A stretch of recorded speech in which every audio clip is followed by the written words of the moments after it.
Мой супруг вчера через адвоката передал стих, который он написал во время первого судебного заседания. И я бы хотела зачитать, потому что он очень тронул меня. Это действительно от сердца. Стих называется «Первый суд». «Вот и первый суд настал, эмоции переполняют зал. Наш искренний джемаат пришел, на расстоянии не смотрит он. Улыбки, радость наполняются сердца. Еще мгновение, и заплачем мы в сердцах. Не верит наш народ тому, кто их сынов оклеветал в Крыму. Пусть говорят, слова их пустой звон. Народная поддержка наш лучший довод против обвинителей сейчас. Сколько раз они уже пытались наш народ оклеветать.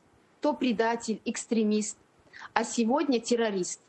Никогда эти злодеи нам не смогут навредить. Наш Господь все эти козни разорвет, подобно нить.